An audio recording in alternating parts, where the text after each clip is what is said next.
એક એવો વ્યક્તિ જેણે 20 દિવસથી પણ વધુ સમય સુધી અન્નનો એક પણ દાણો મોંમાં નથી નાખ્યો અને શરીર પણ ધીરે ધીરે નબળું પડતું જઈ રહ્યું છે. ડોક્ટરો પણ ચિંતા વ્યક્ત કરવા લાગ્યા છે અને પછી અચાનક તેમને હોસ્પિટલ લઈ જવામાં આવે છે. થોડાક જ કલાકોમાં આખો દેશ બે ભાગમાં વેચાઈ જાય છે. કોઈ કહે છે તેની વાત સાંભળવી જોઈએ તો કોઈ કહે છે જે કાર્યવાહી થવી જોઈએ તે જરૂરી હતી. પણ આખરે આ સોનમ વાંગચુક કોણ છે અને આજે તેમના સમર્થનમાં દેશની જાણીતી હસ્તીઓ કેમ અવાજ ઉઠાવી રહી છે? આ વિડિયો અંત સુધી જરૂરથી જોતા રહેજો, કારણ કે છેલ્લે એક એવો પ્રશ્ન છે જે દરેક ભારતીયોને વિચારવા પર મજબૂર કરી દેશે. સોનમ વાંગચુક માત્ર એક એન્જિનિયર નથી, તેઓ શિક્ષક સુધારણા અને પર્યાવરણ સંબંધિત કામ માટે લાંબા સમયથી જાણીતા છે. લદ્દાખમાં પણ તેમણે વિદ્યાર્થીઓ માટે નવા શિક્ષક મોડેલ પર કામ કર્યું હતું. ઘણા લોકો માને છે કે ફિલ્મ 3 ઇડિયટ્સનો ફુનસુક વાંગડુક માત્ર તેમના વ્યક્તિત્વથી પ્રેરિત હતું. વર્ષો સુધી લોકો તેમને શિક્ષક, વિચારક અને સામાજિક કાર્યકર તરીકે ઓળખતા હતા. પરંતુ આજે તેમનું નામ એક નવા કારણસર સમગ્ર દેશમાં ચર્ચામાં આવ્યું છે. તાજેતરમાં સોનમ વાંગચુકે અનિશ્ચિત મુદ્દતની ભૂખ હડતાલ શરૂ કરી છે. તેમણે શિક્ષક વ્યવસ્થાથી જોડાયેલા મુદ્દાઓ અને જવાબદારી અંગે પ્રશ્નો ઉઠાવ્યા છે.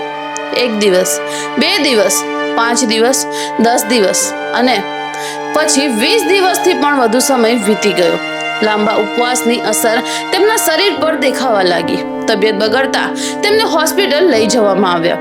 અધિકારીઓએ જણાવ્યું છે કે આ પગલું તેમની તબિયતને ધ્યાનમાં રાખીને અને તબીબી સલાહ અનુસાર લેવામાં આવ્યું છે.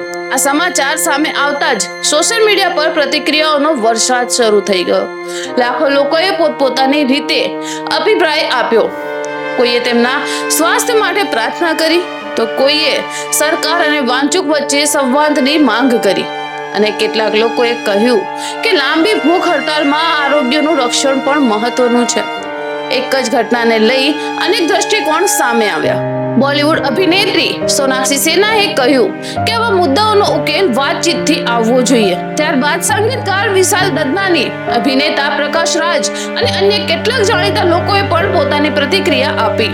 આ પછી આ મુદ્દો વધુ ચર્ચામાં આવી ગયો. ભારતની આઝાદી સહેલાઈથી મળી ન હતી. ભગતસિંહ, ચંદ્રશેખર આઝાદ, સુભાષચંદ્ર બોઝ, મહાત્મા ગાંધી અને હજારો જાણીતા અજાણ્યા સ્વતંત્ર સેનાનીઓએ પોતાના જીવનનું બલિદાન આપ્યું. તેમણે એવો દેશ ઈચ્છ્યો હતો જ્યાં કાયદાનું શાસન હોય, લોકો પોતાની વાત કહી શકે અને મતભેદોનો ઉકેલ લોકશાહી પ્રક્રિયા દ્વારા શોધી શકાય. આ ઇતિહાસ આજે પણ આપણને યાદ અપાવે છે કે મતભેદ હોવા છતાં સંવાદ અને બંધારણીય માર્ગ લોકશાહીની સૌથી મોટી શક્તિ છે. હાલ સૌની નજર આગામી પગલા પર છે. શું ચર્ચા થશે? શું કોઈ સમાધાન આવશે કે આ મુદ્દો હજુ વધુ ચર્ચાનો વિષય બનશે?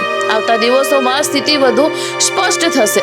દરેક મોટી ઘટનામાં જુદા જુદા અભિપ્રાય હોવા સ્વાભાવિક છે, પરંતુ લોકશાહીની તાકાત એ છે કે પ્રશ્નો પૂછવાની, જવાબ સાંભળવાની અને કાયદાની મર્યાદામાં ઉકેલ શોધવાની જગ્યા રહે.